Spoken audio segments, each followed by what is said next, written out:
here at the Sebring Expo 2013, third day. Little clouds, but you know what? There's flying going on, and we got smiles and people, and that's all we need.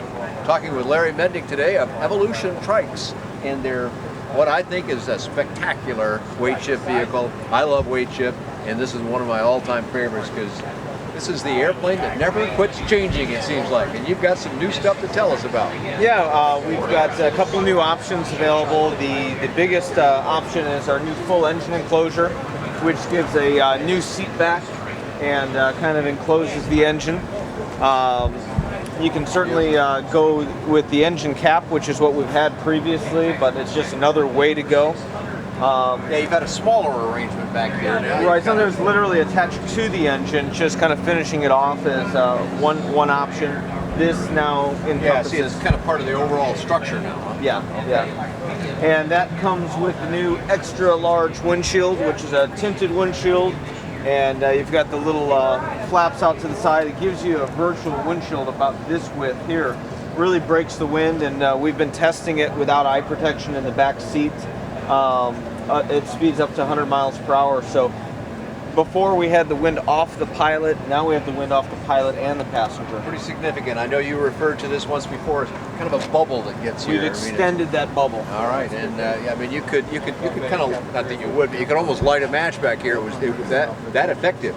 And these are part of a lot of getting that very to be less windy in the back seat. Absolutely. Excellent, excellent. Another feature we came out with is the new windshield bracket. A little bit different, but basically there used to be a hole in the windshield. Now you don't have to have a hole in it. Yeah, okay, you know, after about 400 hours of heavy use, we're getting spider webs in that area, so it seemed to be a weak link, and so now any of our REVO owners can upgrade to this newer bracket. It's a retro part. Yeah, and they seem to be holding up real well. Excellent. Another feature we've come out with is our new style trainer bar. And not only is it a much more attractive piece, being CNC, it's split right down the middle. This is two halves. Okay, So when you pull this quick pin out, you can just pull that off then. Everything removes with no tools, whereas before you used to be left with a little stub that stayed on the control bar. This, they're on or they're off. Completely gone. And just Velcro up here, I see. Absolutely. So. Yep. Great. That hasn't changed. And of course these are used when you're giving somebody instruction in the aircraft, and you've moved them from their initial starting point in the back maybe to the front, but you still want to have a handle on things in case it doesn't go quite like the instructor planned. And you've got full, so this gives you sort of, because the bar is far enough forward, you need these so you can actually work the bar. But right. You've got other full controls back here, correct? Yeah, you have rear steering as well. You have your throttle, and that gives the instructor full control from the back seat. Yeah, just so people know, this is not for the front seat pilot who would have to have some weird legs to work that. His are up underneath the nose cowl. This is for the aft seat instructor or pilot. Yeah, our landing lights have gone from 800 lumens apiece to 1600 lumens apiece with newer technology.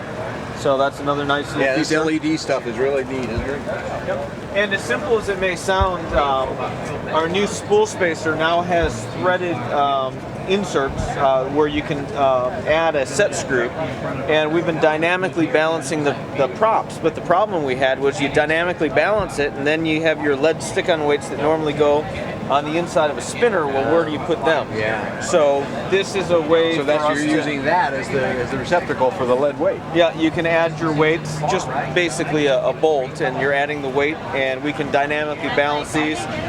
Customers have said that, you know, it used to be smooth, but now it's like you're powered by a laser beam after the dynamic balance. It was always a very smooth vehicle, and I want to observe this too, not just in the air. Ooh, great. Seems like it's a lot of stuff going on, but it was surprisingly easy to fly and simple, but it's also really nice on the ground. The suspension and so forth that you've got is just second to none in the trike world. Yeah. One of the last things we've done, we've gone to an electro polish on the stainless steel exhaust, and we just got through recertifying the carriage. We don't have any wings to go with it yet, but we've recertified the carriage to 1,200 pounds gross. Wow. So we're opening up the trike into more of a new category that they really haven't seen before. Absolutely. It used to be somewhere in the 900-pound range was about the top of what anybody could do. You already broke that mold a little bit. Now you're going to go further. Very exciting. Yeah. So I don't know where you find the energy to keep doing all this, Larry, and working with his dad Phil as well in the business, and very exciting though what you're doing with the REVO. Thank you. What else you got for us? Anything else that's new about the aircraft? Nothing new. We've really been just doing the same thing that we've been doing. How many have you got out now, Larry? We have just under 50 right now. Okay. I just went through the books and started looking and getting a tally on it. We've got several ordered now, so that'll break us into 50 probably by the time this airs. But okay, great. And you got quite a bit of flying time on those. I mean, I know you're a flying fool, as they sometimes say. You're up flying in any kind of conditions and weather and make it look great. But a lot of your folks are doing a lot of flying, right? Yeah, absolutely. These are not hangar queens. They look good enough to be a hangar queen, but that's not how they're used. Yeah, the REVO, the first models came out in 09. We had the predecessor, and some of those have thousands of hours on them. But the very first REVOs, I think serial number 2 now has 1,400 hours on it. And it's obviously been getting used day after day after day in windy conditions and in a tourist environment, and it's been holding up real well. Yeah, you're a Florida operation, so you get kind of year-round operation. You can rack up more hours, but you also get people to visit and just want to go for a ride and things like that, which you can do in this aircraft, of course. This does have full special light sport aircraft approval, so you can carry passengers and do that kind of thing like we're allowed to do in the LSA world. Well, great. Well, let's get a little information about the company. Talking with Larry Mitnick today. What's the website address? We'll put it up on the screen as well for people. But where do we go to find out even more and see some of those great videos I know you've got? Yeah, we've got more videos this year too. Excellent. That's evolutiontrikes.com, or the shortcut maybe is fly-revo.com. Okay, either of those. We'll give both of those on the screen. I've had a chance to fly the REVO. I've got information on my website. You can find that at bydanjohnson.com or bydanjohnson.com. Thanks a lot for joining us today.